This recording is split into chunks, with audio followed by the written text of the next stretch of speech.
It's Movember. That's a month that centers around men's health. And today we want to focus on a common issue related to prostate health, alternatives to medications and surgery if you have those issues, and the importance of preventative screenings. Joining us right now is Dr. Shaw of Austin Urology Institute and Tom Harper. He's been a stuntman on major movies like Doctor Strange, Star Trek, and Iron Man, just to name a few. So Tom, thank you all, first of all, for being here with us. Yeah, happy to be here. Let's start with you and your story.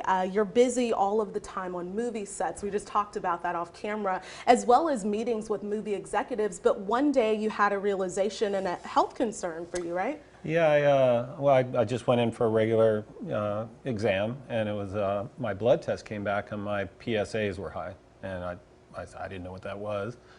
Doctor said, well, it could be your prostate. You need to, get it checked. And I was about 50 years old, and I sure enough got it checked, and they said, yeah, your prostate's enlarged, and said, okay, what do I do? So they put me on a medication, and I did that for, I don't know, about a year, but it seemed to be getting worse to where I was having a hard time going to the bathroom, and more frequently. So I was on the movie set, and sometimes you work 18 hours, and you're right in the middle of it. As a stunt coordinator, you can't really leave to go to the bathroom. So I would have to, leave the set, and frequently. And so it became a problem, and Dr. Shaw helped me out and gave me some options, and it worked out great. Yeah, and we'll get to those options in just a moment. But this is a common condition, and I do want to read some of the stats that I found, that 40% of men in their 50s and 80% of men in their 70s are impacted by an enlarged prostate. What are some of the symptoms, and can the condition get worse? Right, so the prostate is an organ that is about this big, about the size, a little bigger than a walnut, that lives underneath the bladder, and it's part of the sexual and reproductive system for men. And what happens is, depending on your genetics, so it doesn't happen to everybody, but beginning at the age of about 50 or so, and I just turned 50, it starts growing depending on your programming at different speeds. So for some people it can be pushing, straining to urinate, slow stream, getting up at night multiple times, things like that. And for other people, it can also turn cancerous, and that's the PSA, the prostate screening and rectal exams that people do. Okay, and so there are some alternatives, though, to medication, and I see you even brought us this little prop right here. So what are the alternatives that people can seek if this is something they're dealing with? Right, so traditionally for the prostate, as it began to grow and create problems, there's been two categories of treatment. One is medications, Flomax or similar medications, and what it does is it relaxes your prostate so you can urinate better. I call it sort of like if you can't breathe well, you're congested, do a little spray and it opens up and you can breathe better. So it's sort of like a pill for that, but you have to take it every single day. And if you forget a day or anything like that, you'll have a recurrence of symptoms pretty immediately. And in some cases, it can cause decreased blood pressure and other, sinus issues and other problems. And in Tom's case, you're an active guy.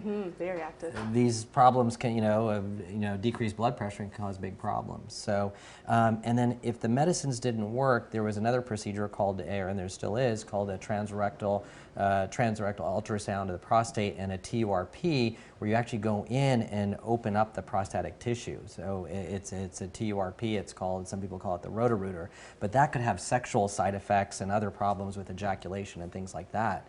So now, basically what we were to offer to Tom was this UroLift procedure, which is an innovative procedure where you can actually place little strategic clips within the prostate which open the prostate up so you can urinate better without resorting to medications on one side or resorting to a procedure that creates ejaculatory or erectile side effects. Okay, and Tom, we talked about your busy schedule. You also have a young child, older kids as well. And so how are you now? How did this help you, and how has it positively impacted your life? It was night and day. I mean, it went from me having to get up 3-4 times a night to maybe I get up once a night now, and which is, sleep is so important, especially for me. If I'm working a 14 to 18 hour day, I need the sleep, especially with what I do. I got to be sharp. So it impacts you quite a bit that way. And I mean, the best thing I say, I have a very good friend who, he didn't go see a doctor at all. He's in stage 4 prostate cancer, just found out. So, they're aggressively getting after it, but, I mean, all you have to do is go see the doctor once a year, wherever I'm at. I mean, I've been in Australia, and I, call Dr. Shaw and say, hey, he goes, yeah, as soon as you get back, let's get in it and check it. That's all it is just get checked. And this was, it was a little uncomfortable for the first couple of days, but after that, good to go. And it's just very important. And then yearly, after I turn 50, it's like I go see my cardiologist, I go see him, and go see my regular doctor, and just I'm used to seeing bone doctors. So. Yes, we talked about that. Yeah. So, doctor, you would say as we wrap up, prevention is key and just getting tested early. Yeah, so to Tom's point, I think most of us get a hall pass up to about age 40 to 50, where you don't have to do the routine checks necessarily, although you should. But beginning at the age of 40 to 50, depending on your genetics, you really need to do those yearly checks, get your prostate checked, your colonoscopy, PSA. You need to start to do those routine oil changes, I say, and that's the important part of living a long, healthy life. And I was going to say, to your standpoint, your case, it was an interesting COVID story, in that you were flying around the world taking your pills with you. You didn't really stop to take care of yourself. Yeah, exactly. And then COVID grounded you. That was your story, and all of a sudden you were at home for the first time for the longest time in your life. 7 months off, first time in I don't know how long. Yeah, and then you started to do all your routine checks, including seeing us, and I'm glad we were able to help you. Yeah, that was when I did it during the COVID time, because I had the time off, so it worked out great. And like Dr. Shaw said, it's when I turned 50 is when I first got that signal that my PSAs were raised, and it was like, uh-oh, is this bad? Or and it's not bad as long as you find it early and you take care of it. And so since from 50 on, no more some bone doctors, but mostly health doctors now. Okay, gentlemen, thank you so much for your time. And Tom, we'll have to have you back to tell us about your career as a stuntman. You got it, anytime. Thank you. Yes, thank you both so much.